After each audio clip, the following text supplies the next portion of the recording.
You're doing the world a disservice by leaving your gift wrapped up. Somebody needs your story. My mom told me this and I'll never forget it. She said, Trent, you're assigned to reach people. I don't know how many, but you're assigned to reach people that nobody else can reach but you. She said, everybody has that. And the more you leave your gift wrapped, those people that need your message, that need your encouragement, whatever it is, that need your talent, they're never gonna get it. The moment you tell yourself that you can't do something, that's the moment when you won't do it. That's what drives me. It's the things people told me I couldn't become. It's the negative circumstances that I come from. I don't let that limit me at all. That's my catalyst. Because I look at it like, okay, why not me? I've already overcome this. Why can't I go and start a company? Why can't I build something that's meaningful? Why can't I create this new paradigm shift in the way we look at the world as big, giant superhero training facility? Because if I looked at it the other way and started to take, the count of, okay, well, I can't do this because of where I come from. I can't do this because of how I look. I can't do this. I wouldn't start anything. Everybody would wake up each day doing subtraction. I look at my life as addition. I wake up and say, what can I do today to add to my skill set? What can I do today to add to someone else's joy? What can I do today to serve someone else? So when you keep a mindset of service, your problems in that darkness become smaller because you're not going to focus on your own insecurities, your own problems. You're going to figure out a way to amplify someone else's experience. So I go through life looking at people as an opportunity for me to serve. Because while I'm waiting on my blessing, I can be a blessing. And that's how I counterbalance that. When you focus solely on your darkness, everything becomes about you. You become selfish, and you could be driven to a point where it becomes toxic. And that's why you see some people implode once they get to where they're going, because they look up and no one around them really wants them there. For me, I have this mentality that if everyone around me is fed, then no one is starving, then I don't have to worry about people being villainous or hungry and trying to take from me. So the way I feed is through time, through joyfulness, through good energy, because sometimes all you need to do is tell a person that they matter and show up. That's the greatest gift, is to acknowledge people in the world that's so busy and so hurried. To slow down and be present and to acknowledge a person's existence is, to me, how you balance out the darkness with the light when you're driven.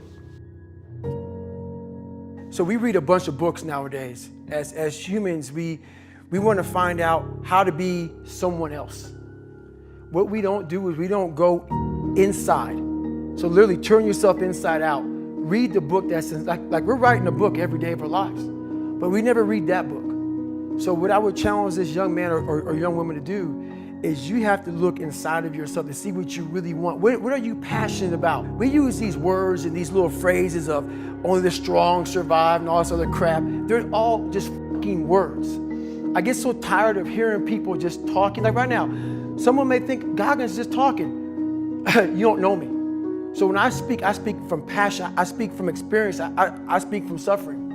I have to tell this young man or woman that the only way I believe, this is just my experience in life, the only way you're ever going to get to the other side of this journey is you have got to suffer to grow. To grow, you must suffer. And some people will get it and some people won't.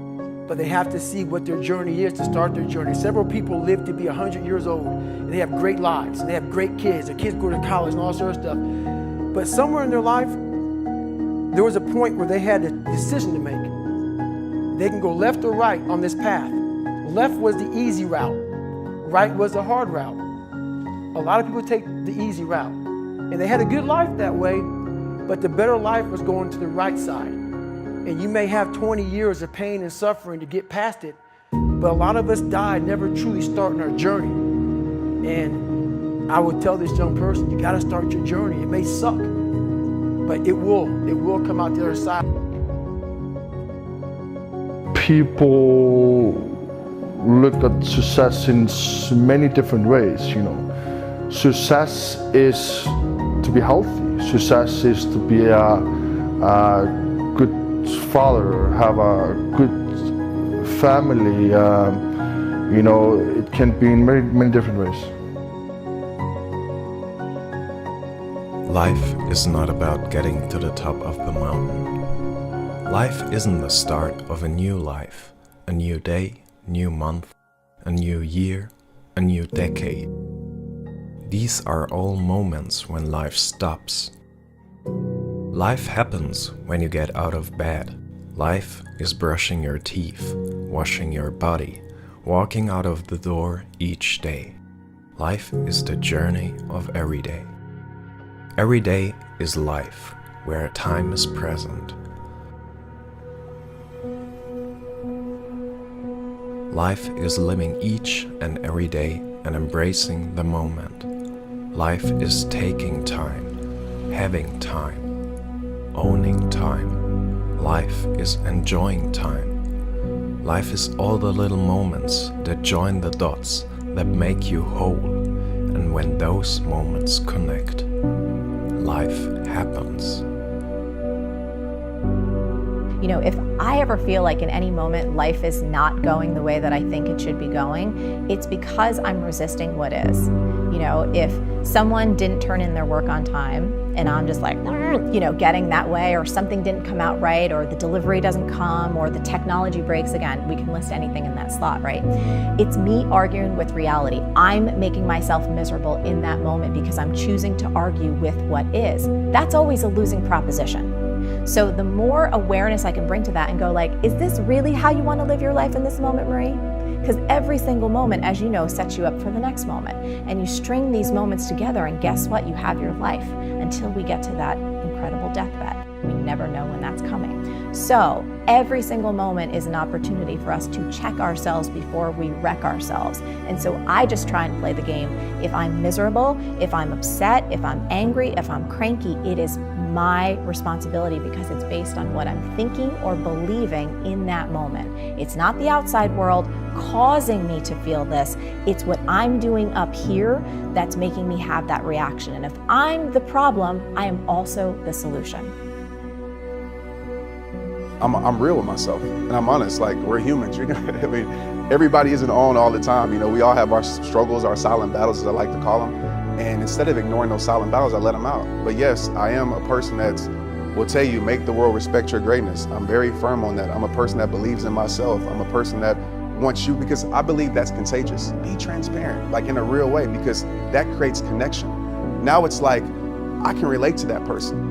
You know, growing up in the church, I'm gonna be real with you, Tom, like I would watch pastors and preachers and I would be like, I could never be them.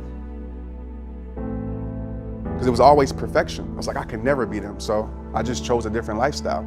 But now when I see people like say, you know what, I struggle with this. I struggle with addiction. Doesn't mean you're not awesome because you have addictions. Everybody has addictions. Everybody has battles. Some people just hide theirs better. So I relate more to that because now it becomes attainable. Now you become relatable to me and I can be like, wow, like I can still go through this. There's nothing wrong with me. I'm a human. I'm gonna have my insecurities, my flaws, and I can actually grow from it. So I think we need more examples of the world of that. And that's what I just try to give people as much as I can. This is gonna be my life.